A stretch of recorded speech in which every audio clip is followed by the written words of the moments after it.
നിങ്ങളുടെ പേരിൽ പണമുണ്ട്, പക്ഷേ ബാങ്കിൽ നിന്ന് എടുക്കാൻ പറ്റുന്നില്ല എന്ന് പറഞ്ഞാൽ പലചരക്കട പൈസ കൊടുക്കാൻ പറ്റുമോ?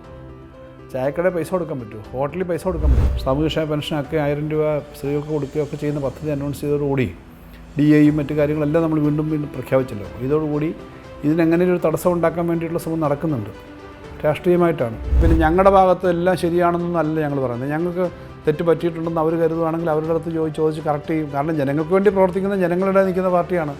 ആ പാർട്ടി എന്ന നിലയിൽ വ്യക്തിപരമായി കുറച്ച് ആളുകളുടെ ഈ ചില സ്ഥാനങ്ങൾ മാത്രമൊന്നും അല്ല ഈ പാർട്ടി പ്രവർത്തനത്തിലും രാഷ്ട്രീയ പ്രവർത്തനത്തിലും ഭാഗം. തെരഞ്ഞെടുപ്പിന് തൊട്ടുമുമ്പത്തെ ബഡ്ജറ്റ് മാത്രമൊന്നുമല്ല ജനപ്രിയ കാര്യങ്ങൾ പറയുന്നത്. എപ്പോഴും ജനപ്രിയമായ കാര്യങ്ങൾ ചെയ്യുന്നതാണ് ഇടതുപക്ഷം. ഇപ്പോൾ കേരളത്തിലെ വിഹിതം എത്രയാണ് എന്നൊരു ധാരണ ഇല്ലാതെ നമ്മളൊരു ബഡ്ജറ്റ് തയ്യാറെടുക്കുമ്പോൾ അതൊരു കുറച്ച് ശ്രമകരമായ ഒരു ദൗത്യം തന്നെയാണ്. ശ്രമകരമായ ദൗത്യമാണ്. പക്ഷേ ഈ ബഡ്ജറ്റ് എന്നൊക്കെ പറഞ്ഞു കഴിഞ്ഞാൽ ഒരു വർഷം മാത്രം ഉണ്ടാവുന്നതല്ല. കണ്ടിന്യൂസ് ആയിട്ടുള്ള അനുഭവ പരിജ്ഞാനം ഉള്ള ആളുകളും അതിൻ്റെ ഒരു രീതിയിലാണല്ലോ അത് ചെയ്യുന്നത്. അപ്പോൾ അതുകൊണ്ട് അത്തരം കാൽക്കുലേഷനൊക്കെ വെച്ചിട്ട് തന്നെയായിരിക്കും ചെയ്യുന്നത്.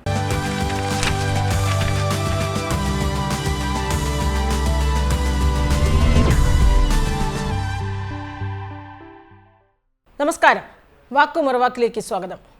നിയമസഭാ തെരഞ്ഞെടുപ്പിന് ആഴ്ചകൾ മാത്രം ബാക്കി നിൽക്കെ സർക്കാർ അവസാന ബജറ്റിന് തയ്യാറെടുക്കുകയാണ്.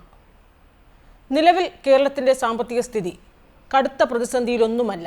പക്ഷേ കേന്ദ്രം കേരളത്തോട് കാട്ടുന്ന സാമ്പത്തിക നയങ്ങളിലെ രാഷ്ട്രീയ വിവേചനം, ഈ വിവേചനം കാരണം പല പദ്ധതികൾക്കും പല പ്രഖ്യാപനങ്ങൾക്കും തടസ്സമുണ്ടാകുന്നുവെന്ന ആക്ഷേപം കേരളം നിരന്തരം ഉന്നയിച്ചുകൊണ്ടേയിരിക്കുന്നു. തദ്ദേശ തെരഞ്ഞെടുപ്പിലുണ്ടായ തിരിച്ചടിക്ക് പിന്നാലെ ഒരു നിയമസഭാ തെരഞ്ഞെടുപ്പിനായി തയ്യാറെടുക്കുമ്പോൾ സ്വാഭാവികമായും സർക്കാരിൻ്റെ അവസാന ബജറ്റ് എത്രത്തോളം ജനകീയമാകുമെന്നൊരു ചോദ്യം എല്ലാവരും കാത്തിരിക്കുന്നതും അതുതന്നെയാണ്. ഇന്ന് നമ്മോടൊപ്പം ചേരുന്നു ധനമന്ത്രി ശ്രീ KN ബാലഗോപാൽ. സ്വാഗതം സർ. മിനിസ്റ്റർ, നിലവിൽ നമ്മുടെ സാമ്പത്തിക നില എത്രത്തോളം ഭദ്രമാണ്? നേരത്തെ പറഞ്ഞതുപോലെ കേരളത്തിൻ്റെ സാമ്പത്തിക നില മുൻപൊക്കെ പറഞ്ഞതുപോലെ അപകടകരമായ അവസ്ഥയിലേ അല്ല എന്നിപ്പോൾ എല്ലാവരും അംഗീകരിക്കുന്നു. കേരളത്തിൻ്റെ സാമ്പത്തിക സ്ഥിതി മെച്ചപ്പെട്ടിട്ടുണ്ട്. റിസർവ് ബാങ്കിൻ്റെ ഏറ്റവും ഒടുവിലത്തെ റിപ്പോർട്ടും AG ഇപ്പോൾ കഴിഞ്ഞ ദിവസങ്ങളിൽ സ്റ്റേറ്റുകളെ സംബന്ധിച്ച് 10 വർഷക്കാലത്തെ സാമ്പത്തിക സ്ഥിതി സംബന്ധിച്ചുള്ള റിപ്പോർട്ട് വന്നിട്ടുണ്ട്. അതിൻ്റെ കേരളം ഏറ്റവും മുന്നിൽ, അല്ലെങ്കിൽ ഇന്ത്യയിലാകെ ഇന്ത്യയിലാകെയുള്ള സംസ്ഥാനങ്ങളിൽ 5ാം സ്ഥാനത്തോ 8ാം സ്ഥാനത്തോ 10 സ്ഥാനത്തിനകത്താണ് നമ്മുടെ ഒരു സാമ്പത്തിക നില മെച്ചപ്പെടുത്തിയതിൻ്റെ കാര്യത്തിൽ. ആകെയുള്ള കടം, ടോട്ടൽ ബോറോയിങ്, നമ്മുടെ GSDPക്ക് നമ്മുടെ ആകെ ആഭ്യന്തര വരുമാനത്തിൻ്റെ ശതമാനം അനുസരിച്ച് നോക്കുന്ന കടത്തിൻ്റെ കാര്യത്തിലായാലും ഒക്കെ കേരളം കടം കുറച്ചിട്ടുണ്ട്, വരുമാനം വർദ്ധിപ്പിച്ചിട്ടുണ്ട്. ഔട്ട്സ്റ്റാൻഡിംഗ് ആയിട്ട് വലിയ ബാധ്യതകൾ നിൽക്കുന്നൊരു സംസ്ഥാനമല്ല. അപ്പോൾ ആ തരത്തിൽ സാമ്പത്തിക സ്ഥിതി മെച്ചപ്പെട്ടിട്ടുണ്ട്, കുറച്ചുകൂടി ഇമ്പ്രൂവ് ചെയ്തുകൊണ്ടിരിക്കുകയാണ്. അടിസ്ഥാനപരമായിട്ടുള്ള നമ്മുടെ തൊഴിലും സാമ്പത്തിക വളർച്ചയും ഒക്കെ വർദ്ധിച്ചു വരുന്നതിൻ്റെ ഭാഗമായിട്ട് തന്നെയാണ് ഈ മാറ്റം വന്നേക്കുന്നത്.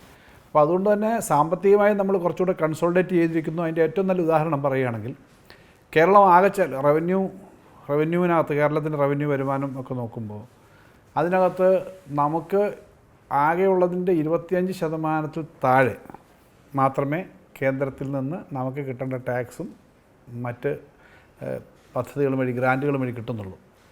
ഇന്ത്യയിലെ ശരാശരി ഒരു സ്റ്റേറ്റിന് 53% കേന്ദ്ര ഗവൺമെൻറ്റിൽ നിന്ന് ടാക്സും അതുപോലെ മറ്റ് ഗ്രാൻറ്റുകളുമാണ്. ശരാശരി 53% ഇന്ത്യയിലെ. ഇത് റിസർവ് ബാങ്കിൻ്റെ കണക്കാണ്. പക്ഷേ കേരളത്തിന് അത് 25% താഴെയാണ്. അത് കാണിക്കുന്നത് അത്രയേറെ വെട്ടിക്കുറവ് കേരളം നേരിടുന്നുണ്ട്. കേരളം നേരിടുന്നു പറഞ്ഞാൽ ഗവൺമെൻറ് നേരിടുന്നതല്ല, കേരളത്തിലെ ജനങ്ങൾ നേരിടുന്നുണ്ട്. അത്രയും വെട്ടിക്കുറവ് വന്നിട്ടും നമ്മൾ ഇത്രയധികം കാര്യങ്ങൾ തനതായി ചെയ്യുന്നു എന്ന നിലയിലേക്ക് നമ്മൾ മെച്ചപ്പെട്ടിട്ടുണ്ട് നമ്മുടെ സാമ്പത്തിക രംഗത്തെ പ്രവർത്തനങ്ങൾ. ഒന്നാം പിണറായി സർക്കാരിൻ്റെ സമയത്ത് ഉണ്ടായിരുന്ന ചിലവ് 1,15,000 കോടിയാണ്. 5 വർഷത്തെ, ഒരു വർഷം ശരാശരി 5 വർഷത്തെ കണക്കെടുത്തിട്ട് 5 ഭാഗിച്ച് നോക്കുമ്പോൾ ശരാശരി 1,15,000 കോടിയാണ്. അതിനു മുമ്പ് അതിനേക്കാൾ വളരെ കുറവായിരിക്കുമല്ലോ. ഇപ്പോൾ അത് 1,75,000 കോടിയിലേക്ക് എത്തുകയാണ് ശരാശരി. ഈ വർഷം എത്തുന്നതല്ല, ശരാശരി. അപ്പോൾ ആ തരത്തിൽ വലിയ തോതിൽ വലിയ വെട്ടിക്കുറവ് വരുത്തിയിട്ടും നമുക്കങ്ങനെ പോകാൻ പറ്റുന്നത് തനതായിട്ട് നമ്മുടെ സാമ്പത്തിക സോഴ്സുകളെ മെച്ചപ്പെടുത്തിയതുകൊണ്ടാണ്. പക്ഷേ അപ്പോഴും കിട്ടേണ്ട സമയത്ത് തരാതിരിക്കുക. ഇപ്പോൾ ഏറ്റവും അവസാനം ഉണ്ടായ പ്രശ്നം, ഈ 3 മാസത്തേക്ക് നമുക്ക് എടുക്കാനുള്ള ബോറോയിങ് പരിധി, കേന്ദ്ര ഗവൺമെൻറ്റാണ് പരിധിയുടെ കാര്യങ്ങളിൽ നിയന്ത്രണമുള്ളത്. 12,000 കോടിയിലധികം കിട്ടേണ്ട ആ നിയന്ത്രണത്തെ ഒറ്റയടിക്ക് അവർ 6,000 കോടി കുറച്ചു. അപ്പോൾ സ്വാഭാവികമായിട്ട് ഈ മാസം, അടുത്ത മാസം, അതിനടുത്ത മാസം കിട്ടുമെന്ന് പ്രതീക്ഷിക്കുന്ന ആ പണം പെട്ടെന്ന് കിട്ടാതെ വരുമ്പോൾ അതുണ്ടാക്കുന്നൊരു ബുദ്ധിമുട്ടുണ്ട്. ഇത് 3 മാസം കഴിഞ്ഞ് കിട്ടിയിട്ട് കാര്യമില്ലല്ലോ. അവിടെയാണ് പറഞ്ഞാൽ ലിക്വിഡിറ്റി ഇഷ്യൂ ആണ്. ഇപ്പം നിങ്ങൾക്ക് നിങ്ങളുടെ പേരിൽ പണമുണ്ട് പക്ഷേ ബാങ്കിൽ നിന്ന് എടുക്കാൻ പറ്റുന്നില്ല എന്ന് പറഞ്ഞാൽ പലചരക്കടയിൽ പൈസ കൊടുക്കാൻ പറ്റുമോ, ചായക്കടയിൽ പൈസ കൊടുക്കാൻ പറ്റുമോ, ഹോട്ടലിൽ പൈസ കൊടുക്കാൻ പറ്റുമോ? അപ്പോൾ സാധാരണഗതി നമ്മുടെ ജീവിതത്തിൽ അങ്ങനെയാണ് കാണുന്നതെങ്കിൽ നമ്മുടെ പണമുണ്ട് പക്ഷേ നമ്മുടെ എംപ്ലോയർ തരുന്നില്ല, ശമ്പളം ഈ മാസം തന്നില്ല എന്ന് പറയുമ്പോൾ ഉണ്ടാകുന്ന ബുദ്ധിമുട്ടാണ്. നമ്മുടെ പണം, കിട്ടേണ്ട പണം പലതും അർഹമായത് കിട്ടുന്നില്ല എന്നുള്ള തരത്തിലേക്കുള്ള ഒരു തടസ്സമാണ് വരുന്നത്. അല്ലാതെ ആരുടെ ഔദാര്യമല്ല, ഔദാര്യം കൊണ്ട് ഇങ്ങനെ കൈ നീട്ടി നിൽക്കുന്നതല്ല. ആ സ്ഥിതി അല്ല കേരളത്തിൽ. എന്നാലും നമ്മൾ കാര്യങ്ങൾ മാനേജ് ചെയ്യുന്നുണ്ട്, ഇങ്ങനെയൊക്കെ തടസ്സപ്പെടുത്തി കാര്യങ്ങൾ മാനേജ് ചെയ്യുമ്പോൾ ഈ ശമ്പളം, പെൻഷൻ, പലിശ എന്നതിനപ്പുറത്തേക്ക് അതിൻ്റെ വലിയൊരു വിഹിതവും അല്ലെങ്കിൽ വലിയൊരു ഭൂരിഭാഗവും അതിനാണല്ലോ പോകുന്നത്. ഭൂരിഭാഗം അത് കഴിഞ്ഞ് പിന്നെ നമുക്ക് മറ്റു പദ്ധതികളിലേക്കൊക്കെ ചെയ്യാനായി തനത് വരുമാനം ഉണ്ടാകും. അല്ല, അതുകൊണ്ടാണല്ലോ അത് നമ്മൾ കേരളം വളരെ എവിഡൻ്റ് അല്ലേ കേരളത്തിലെ ഡെവലപ്മെൻറ്റ്. ഇപ്പം നാഷണൽ ഹൈവേ പണിയുന്നു, അതിനകത്ത് സെൻട്രൽ ഗവൺമെൻറ്റാണ് കൂടുതൽ NHA ആണ്. പക്ഷേ കേരളത്തിൻ്റെ മാത്രം പ്രത്യേകത എന്താ? ഭൂമി എടുക്കുന്നതിൻ്റെ 6,000 കോടി നമ്മൾ കൊടുത്തു. കേരളം 6,000 കോടി കൊടുത്തില്ലെങ്കിൽ ആ നാഷണൽ ഹൈവേ പണിയുമായിരുന്നില്ല. വിഴിഞ്ഞം തുറമുഖം വന്നു, കേരളമാണല്ലോ, അതിനകത്ത് സെൻട്രൽ ഗവൺമെൻറ് ഒരു പങ്കുമില്ലല്ലോ. കേരളവും PPP പാർട്ണറും അല്ലേ മുഴുവൻ പണവും മുടക്കിയത്. ഫാക്ടറികൾ, പുതിയ വ്യവസായ സ്ഥാപനങ്ങൾ, സ്കൂളുകൾ, ആശുപത്രികൾ, സാംസ്കാരിക സ്ഥാപനങ്ങൾ, ഇതെല്ലാം നമ്മുടെ അടിസ്ഥാന രംഗത്തെ നിക്ഷേപത്തിൻ്റെ ഭാഗമല്ലേ. ഇങ്ങനെ ഓരോ മേഖലയും ചെയ്യുന്നത് അപ്പോൾ ശമ്പളവും പെൻഷനും മാത്രം കൊടുക്കുകയല്ല, ക്ഷേമ പദ്ധതി മാത്രമല്ല, ഈ കാര്യങ്ങളൊക്കെ ചെയ്യുന്നുണ്ട്, എല്ലാ സൗകര്യങ്ങളും വരുന്നുണ്ട്. നമ്മുടെ പുതിയ തലമുറയിലെ ചെറുപ്പക്കാർക്കും പഴയ പരമ്പരാഗത തൊഴിലെടുക്കുന്ന മേഖലയിലുള്ളവർക്കും സ്ത്രീകൾക്ക് പ്രത്യേകിച്ചും ഒക്കെ ധാരാളം തൊഴിലവസരങ്ങൾ വരുന്നു. ഇത് മാത്രമല്ല, ഇപ്പോൾ ക്ഷേമ പെൻഷൻ 2,000 വർദ്ധിപ്പിച്ചു.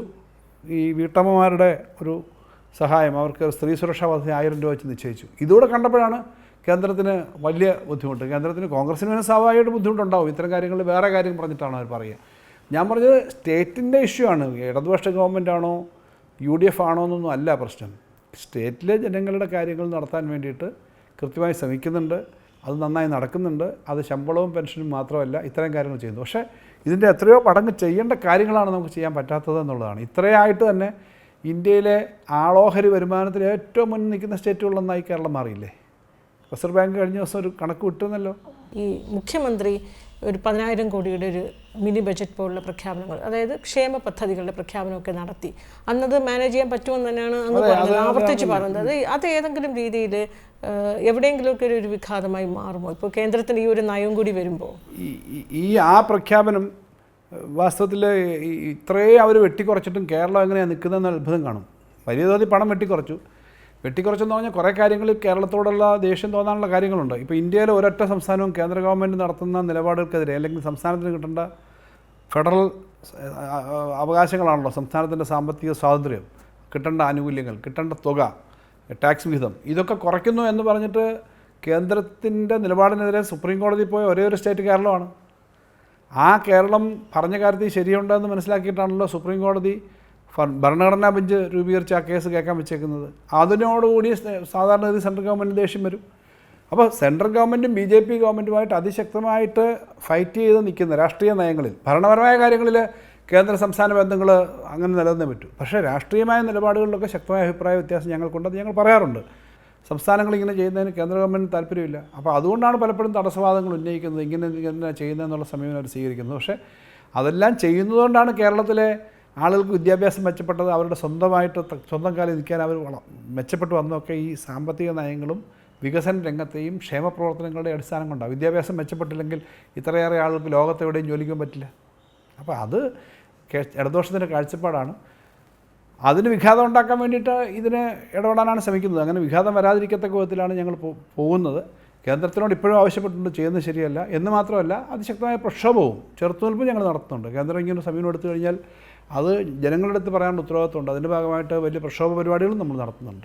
കേന്ദ്രത്തിനെതിരായ ആ നിലപാടുകൾ ജനങ്ങളെ ബോധ്യപ്പെടുത്തുക, അതിൻ്റെ ഭാഗമായി തന്നെയാണോ മുഖ്യമന്ത്രിയുടെ നേതൃത്വത്തിൽ മന്ത്രിസഭാംഗങ്ങൾ മുഴുവൻ മന്ത്രിമാരെയും MLA-മാരെയും MP-മാരെയും രക്തസാക്ഷി മണ്ഡപത്തിൽ ഒരു നിരാഹാര സമരം നടത്തുന്നത്, ഉപരോധ സമരം? വാസ്തവത്തിൽ ഈ കാര്യം ജനങ്ങളോട് പറയണമല്ലോ. ഈ ഗവൺമെൻറ് വന്ന സമയത്ത് നിങ്ങൾ ശ്രദ്ധിച്ചിട്ടുണ്ടാവും, പ്രതിപക്ഷ നേതാവ് ഉൾപ്പെടെ നിയമസഭയിൽ എപ്പോഴും പറയുന്നത് എന്താ?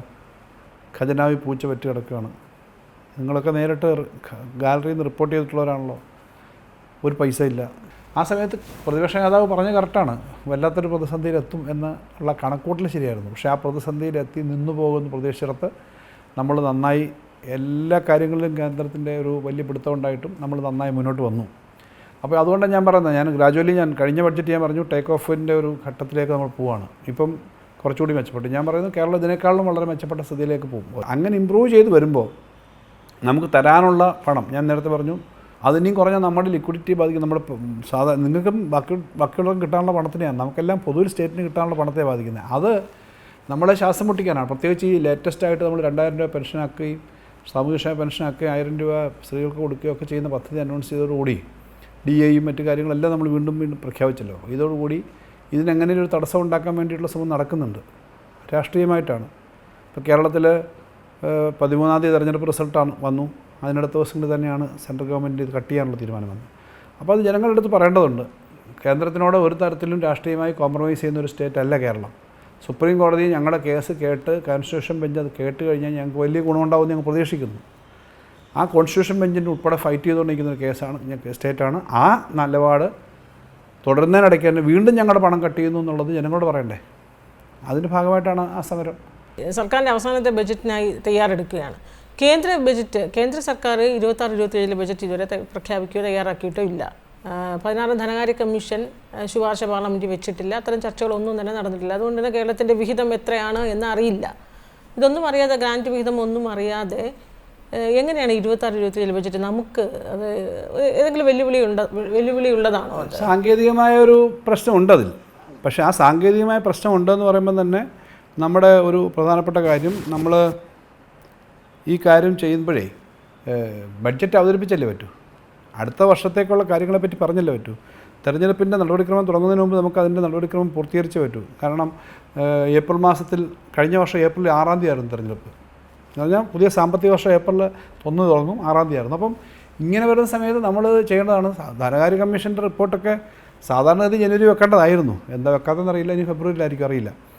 അടുത്ത ഏപ്രിൽ മുതലാണത് വരുന്നത്. അപ്പോൾ അതോടെ കണക്കെടുത്താലേ നമുക്ക് എല്ലാ കാര്യവും ചെയ്യാൻ പറ്റുമെന്നുള്ളത് ശരിയാണ്. പക്ഷേ അത് കൂടി മുന്നിൽ കണ്ട് ബഡ്ജറ്റ് അവതരിപ്പിച്ചില്ലെങ്കിൽ നമുക്ക് ഒരു വാക്കൗണ്ടാക്കാൻ പറ്റില്ല. സർക്കാരുകൾ തുടർച്ചയല്ലേ, ഇപ്പോൾ ഈ വർഷവും അടുത്ത വർഷവും ഒക്കെ നടക്കേണ്ട കാര്യങ്ങളെപ്പറ്റി ഇപ്പോഴേ ആലോചിക്കണം. അതിൻ്റെ ബഡ്ജറ്റിംഗ് പ്രോസസ്സ്, പ്ലാനിങ് പ്രോസസ്സ് ഒക്കെ നടക്കണ്ടേ.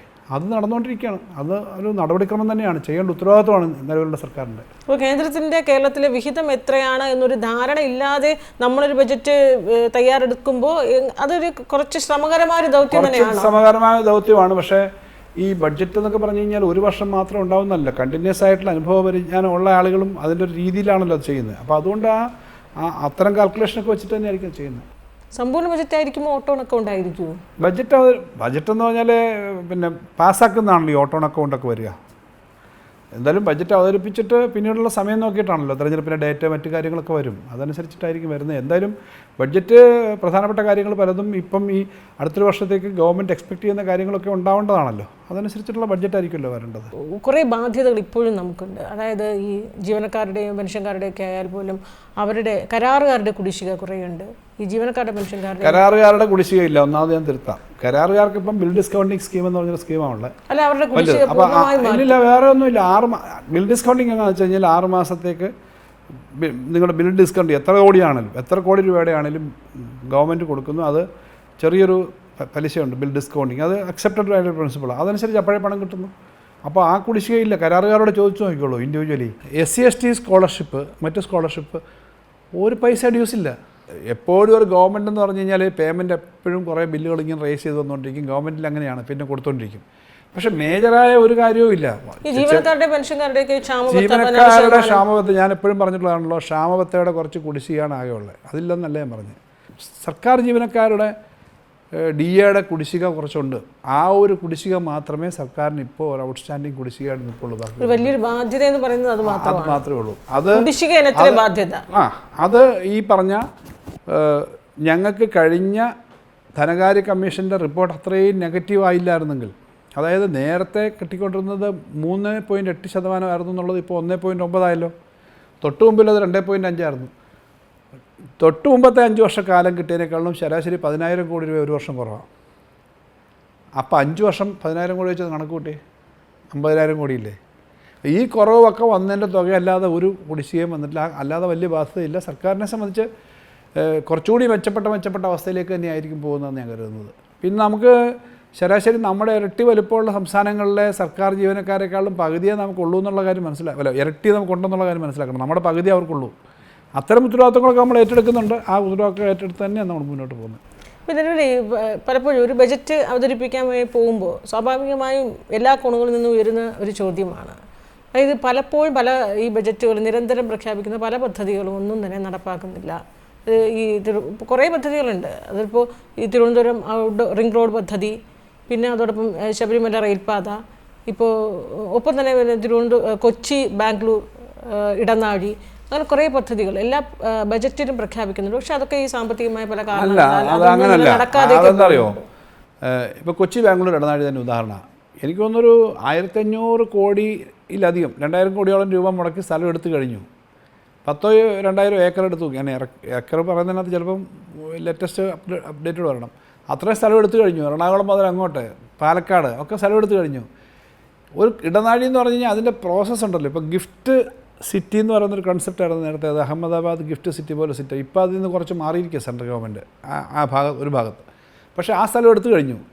തിരുവനന്തപുരം റിംഗ് റോഡിൻ്റെ നോട്ടിഫിക്കേഷൻ വന്നു. ഇതിന് ഒരു റോഡ് എടുക്കണമെങ്കിൽ 3 വർഷം, അല്ലെങ്കിൽ ഒരു സ്ഥലം എടുക്കണമെങ്കിൽ 3 വർഷമൊക്കെ ആവും. എനിക്കറിയാം കൊട്ടാരക്കര MC റോഡിൻ്റെ ബൈപ്പാസ് ഇപ്പോൾ അതിൻ്റെ 11-1 നോട്ടിഫിക്കേഷൻ ആയതേ ഉള്ളൂ. ഭയങ്കര നടപടിക്രമങ്ങളാണ് അതിൻ്റെ വാല്യുവേഷൻ. ഇത് ആ സമയം എടുക്കുന്നതല്ലാതെ സാധാരണഗതിയിൽ ഇത്തരം കാര്യങ്ങൾ ആ പ്രൊജക്റ്റ് നടക്കാതിരിക്കാനല്ല.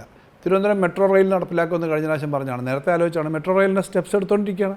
ഒരു മെട്രോ റെയിലിൻ്റെ പിന്നെ പഠനങ്ങൾ നടത്തി വരുന്നതിന് ഇച്ചിരി സമയങ്ങൾ വേണ്ടി വരുമല്ലോ. അത് വേഗത്തിൽ നടന്നുകൊണ്ടിരിക്കുകയാണ്. അപ്പോൾ ശബരി റെയിൽപാതയുടെ കേന്ദ്ര ഗവൺമെൻറ്റുമായിട്ടുള്ള ഇത് സംബന്ധിച്ചുള്ള തർക്കങ്ങളും ചർച്ചകളും ഒക്കെ അറിയാമല്ലോ. ഇപ്പം നമ്മളതിൻ്റെ ഒരു ഭാഗം കൊടുക്കാമെന്ന് പറഞ്ഞിട്ടുണ്ട്, കോസ്റ്റിൻ്റെ ഒരു ഭാഗം. ഇപ്പം പുതുതായിട്ട് കേന്ദ്ര ഗവൺമെൻറ്റിൻ്റെ ഒരു നിലപാടാണ്. സംസ്ഥാനങ്ങളെ പണം വലിയ തോതിൽ കൊടുക്കണം, എന്നാൽ അതിൽ നിന്നുള്ള റിട്ടേൺ മൊത്തം അവരെടുക്കും. NHന് പണം നമ്മൾ കൊടുക്കണം, റിട്ടേൺ മൊത്തം അവരെടുക്കും. ഇതൊക്കെ വാസ്തവത്തിലൊരു കൊളോണിയൽ പീരീഡിലെ സ്വഭാവം പോലെയല്ലേ ഇതൊക്കെ വാസ്തവത്തിൽ. അപ്പോൾ പണി നടക്കുന്നുണ്ട്, ഇതൊക്കെ പ്രാവർത്തികമാക്കുന്നുണ്ട്, ചെയ്തുകൊണ്ടിരിക്കുന്നുണ്ട് എന്നുള്ളത് യാതൊരു സംശയമില്ല. പണികൾ പലതും വരുന്നു. പക്ഷേ ചിലതിന് 1, 2, 3 വർഷം എടുത്ത് പൂർത്തീകരിക്കേണ്ടതിന് ആ സമയം എടുക്കും. ശമ്പള പരിഷ്കരണ കമ്മീഷനെ നിയമിക്കുകയോ അത്തരം കാര്യങ്ങളിലേക്കൊക്കെ കടക്കുമോ? ഇതുവരെ നിയമിച്ചിട്ടില്ല. അതെ, 2024 ചെയ്യേണ്ടതാണ്. പക്ഷേ അത്തരം കാര്യങ്ങളെല്ലാം ഞങ്ങൾക്ക് പോസിറ്റീവായ സമീപനമാണുള്ളത് നമ്മൾ നേരത്തെ പറഞ്ഞു. നിയമിച്ചിട്ടില്ല. അതൊക്കെ ഗവൺമെൻറ് നോക്കിയിട്ട് അത് ഗവൺമെൻറ് ക്യാബിനറ്റും ഒക്കെ തീരുമാനിക്കേണ്ട കാര്യങ്ങളാണ്. പക്ഷേ ജീവനക്കാരുടെ കാര്യത്തിൽ അവർക്ക് കൊടുക്കുന്ന ആനുകൂല്യങ്ങളുടെ കാര്യത്തിലൊന്നും ഒരു കാര്യത്തിലും വെട്ടിക്കുറയ്ക്കാനോ വിട്ടുവീഴ്ച ചെയ്യാനോ ശ്രമിക്കുന്നൊരു സർക്കാരല്ല ഇടതുപക്ഷ ജനാധിപത്യ സർക്കാർ. അവരുടെ കാര്യങ്ങൾ ഏത് സമയത്തും കൊടുത്തിട്ടുള്ളതും നടത്തിയിട്ടുള്ളതും ഇടതുപക്ഷമാണ്. UDFൻ്റെ ബന്ധപ്പെട്ട സംഘടനകൾ തന്നെ ജീവനക്കാർ തന്നെ പറയുന്നത് ഞങ്ങൾക്ക് ശമ്പളവും പെൻഷനും ഒക്കെ കൃത്യമായി കിട്ടണമെങ്കിൽ ഈ LDFകാരുണ്ടെങ്കിലേ കിട്ടുമെന്ന് അവർ തന്നെ പറയുന്നത് നിങ്ങൾ കേട്ടിട്ടുണ്ടാവും. വ്യക്തിപരമായി ചോദിച്ചോളൂ. കാരണം അതൊരു കമ്മിറ്റ്മെൻറ്റിൻ്റെ പ്രശ്നമാണ്. ഇന്ത്യയിലെ എല്ലാ സംസ്ഥാനങ്ങളിലും ഇതൊക്കെ വെട്ടിക്കുറച്ച് പിന്നെ പല കാര്യങ്ങളും കൊണ്ടുവന്നപ്പോൾ കേരളത്തിലെ ഇടതുപക്ഷം അതിനൊപ്പം അല്ല. പക്ഷേ അത് തദ്ദേശ തെരഞ്ഞെടുപ്പിൽ അത് അറിഞ്ഞതുമില്ല. തെരഞ്ഞെടുപ്പിനകത്ത് വോട്ട് വരുന്നതും ഭരണപരമായി നിങ്ങൾ നിലപാടെടുക്കുന്നതും സംബന്ധിച്ചൊക്കെ എപ്പോഴും അതുമായിട്ട് ചേർത്ത് കാണരുത്. ചില പ്രചരണങ്ങൾ പോലും നമ്മളെ ബാധിക്കാം. അത് ജനങ്ങൾ പിന്നെ മനസ്സിലാക്കും. ഗവൺമെൻറ്റിൻ്റെ നിലപാടിനെതിരെ ശക്തമായിട്ട് നിൽക്കുന്നില്ല ഇടതുപക്ഷം എന്നാണല്ലോ UDF പ്രചരിപ്പിച്ചത്. ഇന്ത്യയിൽ അവർക്കെതിരെ സുപ്രീം കോടതിയിൽ കേസ് കൊടുക്കുകയും ഡൽഹിയിലായാലും ഇവിടെ ആയാലും ഒരു മുഖ്യമന്ത്രി ഉൾപ്പെടെ സമരത്തിലിരിക്കുകയും ചെയ്യുന്നത് കേരളത്തിലെ ഇടതുപക്ഷമല്ലാതെ ആരാളുള്ളത്? ജനങ്ങൾ ചില സമയത്ത് ചിലപ്പോൾ തെറ്റിദ്ധരിക്കാം ഞങ്ങളെ സംബന്ധിച്ച്. പിന്നെ ഞങ്ങളുടെ ഭാഗത്ത് എല്ലാം ശരിയാണെന്നൊന്നും അല്ല ഞങ്ങൾ പറയുന്നത്. ഞങ്ങൾക്ക് തെറ്റ് പറ്റിയിട്ടുണ്ടെന്ന് അവർ കരുതുകയാണെങ്കിൽ അവരുടെ അടുത്ത് ചോദിച്ച് കറക്റ്റ് ചെയ്യും. കാരണം ജനങ്ങൾക്ക് വേണ്ടി പ്രവർത്തിക്കുന്ന ജനങ്ങളുടെ നിൽക്കുന്ന പാർട്ടിയാണ്. ആ പാർട്ടി എന്ന നിലയിൽ വ്യക്തിപരമായി കുറച്ച് ആളുകളുടെ ഈ ചില സ്ഥാനങ്ങൾ മാത്രമൊന്നും അല്ല ഈ പാർട്ടി പ്രവർത്തനത്തിനും രാഷ്ട്രീയ പ്രവർത്തനത്തിനും ഭാഗം. അത് ജനങ്ങൾക്ക് വേണ്ടിയിട്ടാണ്. അത് ഏത് കാലത്തും ഇടതുപക്ഷ ജനാധിപത്യ മുന്നണി അങ്ങനെയാണ് നിന്നിട്ടുള്ളത്. രാജ്യം സാമ്പത്തികമായി ഒരു സാമ്പത്തിക ശക്തിയായി 4ാം സ്ഥാനത്ത് വന്നിരിക്കുന്നു എന്നാണ് കണക്കുകൾ നിരത്തി പറയുന്നത്. കേരളം അതിനെ എങ്ങനെയാണ് ഒരു ധനമന്ത്രി എന്ന നിലയിൽ? ഇന്ത്യ രാജ്യം വളരെ മുന്നോട്ട് വരുന്നു എന്നുള്ളത് ഏതൊരു ഭാരതീയനെയും പോലെ അഭിമാനകരമായി കാണുന്ന ഒരാളാണ് ഞാൻ. പക്ഷേ ഒരു രാജ്യം വളരെ മെച്ചപ്പെട്ടു എന്ന് പറയണമെങ്കിൽ അവിടുത്തെ സാധാരണ ജനങ്ങളുടെ ജീവിതം മെച്ചപ്പെട്ടു എന്നുകൂടെ ആവണം അർത്ഥം. ജപ്പാനേക്കാളും നമുക്ക് ആകെ വരുമാനം കൂടി. ജപ്പാൻ്റെ 10 ഇരട്ടി ജനസംഖ്യയുള്ള ഒരു രാജ്യത്തിന് ജപ്പാൻ്റെ വരുമാനത്തെക്കാളും ഒരു $2 ലക്ഷം അല്ലെങ്കിൽ 2 കോടി 20 ലക്ഷം എത്ര ആയിക്കോട്ടെ, കുറച്ച് തുക അധികം വന്നിരിക്കട്ടെ, ആളോഹരി വരുമാനം വരുമ്പം നമ്മുടെ ഇന്ത്യയിലെ ഒരു സാധാരണക്കാരൻ്റെ 10 ടൈംസോ 8 ടൈംസോ കപ്പാസിറ്റിയും വരുമാനം ഉണ്ടല്ലോ അവിടെ. അങ്ങനെയും കൂടിയാണ് സാധാരണ ഈ ഡെവലപ്മെൻറ്റ് ഇൻഡെക്സ് നോക്കുക. കേരളത്തിൻ്റെ ആകെ വരുമാനവും യു പിയുടെ ആകെ വരുമാനവും കൂടെ കമ്പയർ ചെയ്താൽ മാത്രം ശരിയാവില്ല. 24 കോടി ജനങ്ങളുള്ളൊരു സംസ്ഥാനവും 3.5 കോടി ജനങ്ങളുള്ള സംസ്ഥാനവും അവർക്ക് 35 ലക്ഷം കോടി രൂപ അവരുടെ GSDP ഉണ്ട്. കേരളത്തിന് 15 ലക്ഷം കോടിയേ GSDP ഉള്ളൂ എന്ന് പറയുമ്പോൾ പറയുന്നിരിക്കട്ടെ, ഈ കണക്കുകൾ ഞാൻ ഒരു കണക്കിന് വേണ്ടി പറഞ്ഞതാണ്. ഏകദേശം 15 ലക്ഷം കോടി രൂപ കേരളത്തിലുണ്ട്. അപ്പോൾ അവർ നമ്മുടെ ഇരട്ടിയുണ്ട്. പക്ഷേ അവർക്ക് നമ്മുടെ 7 ഇരട്ടി ജനങ്ങളുണ്ട്. അപ്പോൾ ഇതെല്ലാം വെച്ചാൽ നോക്കേണ്ടത്. അതുകൊണ്ട് ഇന്ത്യ ഗവൺമെൻറ് ആകെ മെച്ചപ്പെട്ടു എന്ന് പറയുന്നത് നമുക്ക് പുറത്തൊക്കെ പറയാം. ഇന്ത്യ ആകെ സാമ്പത്തികമായി മുന്നോട്ട് വന്നു. സാമ്പത്തികമായി വല്ലാത്തൊരു മോശപ്പെട്ട അവസ്ഥയിലേക്ക് തന്നെയാണ് ഇന്ത്യ പോകുന്നത്. ഇപ്പം തൊഴിലുറപ്പ് പദ്ധതി പോലും നിർത്തലാക്കിയ എന്താ, കേന്ദ്ര ഗവൺമെൻറ് സാമ്പത്തികമായി അവരുടെ പല നയങ്ങൾ കാരണം വല്ലാത്ത ബുദ്ധിമുട്ടിലാണ്. അവരുടെ വരുമാനം കുറയുന്നു, അവരുടെ പലതരത്തിലുള്ള സാധ്യത ഉണ്ടായിട്ട്. ഇപ്പോൾ പെട്രോളിയത്തിൻ്റെ വില കുറഞ്ഞത് കാരണം തന്നെ 4-5 ലക്ഷം കോടി രൂപ സെൻട്രൽ ഗവൺമെൻറ്റിന് അധിക ലാഭം കിട്ടിയിട്ടുണ്ട്. അത്രയൊക്കെ കിട്ടിയിട്ട് പോലും തൊഴിലുറപ്പ് പദ്ധതി ഇല്ലാതാക്കാനാണ് തീരുമാനിച്ചേക്കുന്നത്. അപ്പോൾ അവർ ഫിനാൻഷ്യൽ ക്രൈസിസിലാണ്. അവർ എടുക്കുന്ന നിലപാടുകൾ പലതും ജനങ്ങളെ കേന്ദ്രീകരിച്ചോ രാജ്യത്തിൻ്റെ താല്പര്യത്തിന് വേണ്ടിയോ അല്ല എന്ന് പറയേണ്ടി വരും. അത് ഞങ്ങൾ പറയുന്നതാണ്. അല്ല, ആകെ നമ്മുടെ വരുമാനം കൂടിയെന്നൊന്നും പറഞ്ഞിട്ട് അതൊക്കെ നമുക്ക് പ്രചരണത്തിന് ഉപയോഗിക്കാം. അതായത് കോൺഗ്രസ് ഇപ്പോഴും പറയുന്നത് കള്ളക്കണക്കുകൾ നിരത്തിയാണ് ഈ നാലാമത്തെ ശക്തിയായി സാമ്പത്തിക ശക്തിയായി വളർന്നു എന്ന് വാദിക്കുന്നതെന്ന്. അതേ നിലപാട് കണക്ക് ശരിയായാൽ പോലും ഞാൻ ഈ പറഞ്ഞ കാര്യം, കാരണം പിന്നെ ഇത്രയും ജപ്പാൻ്റെ എത്രയോ മടങ്ങ് ജനങ്ങളുള്ള സ്ഥലത്ത് ജപ്പാനേക്കാളും 1000 രൂപ അധികമായി എന്ന് പറഞ്ഞിട്ട് എന്താ കാര്യം? അങ്ങനെ നോക്കുമ്പോൾ ശരിയാണ്. പക്ഷേ ഇത്രയും വലിയൊരു രാജ്യത്തെ ജനങ്ങളുടെ ജീവിതമാണല്ലോ നമ്മൾ നോക്കണ്ടേ. നമുക്ക് കിട്ടേണ്ട അത്രയും അർഹമായ വളർച്ച ഉണ്ടാകുന്നുണ്ടോ? ഇല്ല. അത് കുറച്ചുകൂടി ഇവരുടെ സാമ്പത്തിക നയം മാറ്റിയാലേ പറ്റുള്ളൂ. ജനങ്ങളെ എൻട്രിച്ച് ചെയ്താലേ പറ്റൂ, ജനങ്ങളെ ശക്തിപ്പെടുത്തിയാലേ പറ്റുള്ളൂ. ആ കാര്യത്തിലാണ് ഞാൻ പറഞ്ഞത്. ഈ 16ാം ധനകാര്യ കമ്മീഷൻ ഇപ്പോൾ ഒരുപക്ഷെ അടുത്ത മാസമോ ഈ മാസമോ ഒക്കെ വെക്കുമായിരിക്കും. കേരളം എങ്ങനെയാണ് പ്രതീക്ഷിക്കുന്നത്? കഴിഞ്ഞ തവണത്തെ പോലെയാണോ കൂടുതൽ? കേരളത്തിന് വലിയ പ്രതീക്ഷയാണുള്ളത്. കാരണം കഴിഞ്ഞ ധനകാര്യ കമ്മീഷൻ ഇന്ത്യയിലെ ഏറ്റവും മോശമായി, ഇന്ത്യയിൽ ഏറ്റവും തിരിച്ചടിയുണ്ടായ ധനകാര്യ കമ്മീഷൻ റിപ്പോർട്ട് നേരിടേണ്ടി വന്ന കേരളത്തിനാണ്. അപ്പോൾ അതുകൊണ്ട് ഇപ്രാവശ്യം പ്രതീക്ഷിക്കുന്ന അതിനേക്കാളൊക്കെ വളരെ മെച്ചപ്പെട്ട അവസ്ഥ ഉണ്ടാകുമെന്നാണ്. ഞങ്ങൾ കേരളത്തിലെ എല്ലാ രാഷ്ട്രീയ പാർട്ടികളും അവരെ കണ്ടിരുന്നു, മറ്റുള്ള ജനങ്ങൾ കണ്ടിരുന്നു, ഗവൺമെൻറ്റിൻ്റെ നിർദ്ദേശം കൊടുത്തിരുന്നു. ഞങ്ങളുടെ എക്സ്പെക്റ്റേഷൻ, വലിയ പ്രതീക്ഷയാണ് ഞങ്ങൾക്കുള്ളത്. എന്നാലും ഈ ബജറ്റ് ഒരു ജനക്ഷേമ ബജറ്റ് ആയിരിക്കും, ജനപ്രിയ ബജറ്റ് ആയിരിക്കും. തെരഞ്ഞെടുപ്പിന് തൊട്ട് മുമ്പുള്ള ബജറ്റ് സ്വാഭാവികമായൊരു ചോദ്യം ഉണ്ടാകില്ല, അതും ഒരു പൊതു തെരഞ്ഞെടുപ്പിനെ നേരിടുമ്പോൾ. അപ്പോൾ അങ്ങനെ ഒരു ജനകീയ പ്രഖ്യാപനം പ്രതീക്ഷിക്കാമോ? ഈ തെരഞ്ഞെടുപ്പിനെ തൊട്ടുമുമ്പത്തെ ബഡ്ജറ്റ് മാത്രമൊന്നുമല്ല ജനപ്രിയ കാര്യങ്ങൾ പറയുന്നത്. എപ്പോഴും ജനപ്രിയമായ കാര്യങ്ങൾ ചെയ്യുന്നതാണ് ഇടതുപക്ഷം. ഇപ്പോൾ തന്നെ 2-3 മാസം മുമ്പല്ലേ നമ്മൾ ഈ ക്ഷേമ പെൻഷൻ വർദ്ധിപ്പിച്ചതും പിന്നെ പുതിയ പദ്ധതി സ്ത്രീ സുരക്ഷാ പദ്ധതി പറഞ്ഞതും തെരഞ്ഞെടുപ്പിന് തൊട്ട് മുമ്പ് ബഡ്ജറ്റിലല്ലല്ലോ. അപ്പോൾ ബഡ്ജറ്റ് പറയുമ്പം പറയുന്നത് ബഡ്ജറ്റ് അതും ഒരു തെരഞ്ഞെടുപ്പിന് മുന്നിൽ വെച്ചുള്ള പ്രഖ്യാപനങ്ങളായിരുന്നു പൊതുവെ അത് പറയുന്നുണ്ട്. തെരഞ്ഞെടുപ്പിൽ അതല്ല, ഞങ്ങൾ 4-5 മാസമെങ്കിലും അത് കൊടുക്കുക എന്നുള്ളത് നിർബന്ധമായ കാര്യമാണ്. തെരഞ്ഞെടുപ്പിൻ്റെ അവസാനത്തെ മാസം പറഞ്ഞു കഴിഞ്ഞാൽ കണ്ടില്ലേ ഇത് ഇലക്ഷന് വേണ്ടി മാത്രമാണ് എന്ന് പറയും. അപ്പോൾ ഞങ്ങളങ്ങനല്ല. പക്ഷേ ഏറ്റവും ജനപ്രിയമെന്ന് പറഞ്ഞാൽ ഏറ്റവും കൂടുതൽ സാധാരണക്കാരുടെ ജീവിത പ്രശ്നങ്ങളെ അഡ്രസ്സ് ചെയ്യാൻ പറ്റുന്ന നയങ്ങളും പരിപാടികളായിരിക്കും എല്ലാ ബഡ്ജറ്റിലും വരുന്നത്. അതിനകത്ത് ഉറപ്പാണ്. LDFിന്റെ പ്രകടന പത്രികയിൽ പറഞ്ഞിരിക്കുന്നത് 2500 2000 ആയതേ ഉള്ളൂ. LDFിൻ്റെ പ്രകടന പത്രിക തയ്യാറാക്കുന്ന സമയത്ത് നമുക്ക് കിട്ടിക്കൊണ്ടിരിക്കുന്നതിൻ്റെ പകുതിയായിട്ട് കേന്ദ്രം നമ്മുടെ വരുമാനം എല്ലാം വെട്ടിക്കുറച്ചു. ഞങ്ങൾക്ക് ആ അർഹമായത് കിട്ടിയിരുന്നെങ്കിൽ അതിനേക്കാളും മേളെ വന്നേനെ. എന്നിട്ട് തന്നെ ഇന്ത്യയിൽ ഏറ്റവും നന്നായി കൊടുക്കുന്നത് കേരളമാണ്. ഇത്രയും പേർക്ക് 62 ലക്ഷം പേർക്ക് ഇത് കൊടുക്കുന്നത് കേരളമാണ്. ചെറിയ തുകയല്ല. ഒന്നാം പിണറായി സർക്കാരിൻ്റെ സമയത്താണ് കേരളത്തിൽ ഏറ്റവും കൂടുതൽ കൊടുത്തത്. അന്ന് 35,000 കോടിയാണ് 5 വർഷം കൊണ്ട് കൊടുത്തത്. പഴയ 10-18 മാസത്തെ കുടിശ്ശിക സഹിതം 9,000 മുതൽ 11,000 കോടി രൂപ വരെയാണ് ഉമ്മൻചാണ്ടി ഗവൺമെൻറ് സമയത്ത് കൊടുത്തത്. ഈ ഗവൺമെൻറ് അവസാനം വർഷം ഇത് പിന്നെ മൊത്തം ഈ പീരീഡ് തീരുമ്പോൾ 55,000 കോടിയാണ്. 35,000 ആണ് ഒന്നാം പിണറായി സർക്കാരെങ്കിൽ ഇപ്പോൾ 55,000 കോടിയാണ് ക്ഷേമ പെൻഷൻ മാത്രം കൊടുക്കുന്നത്.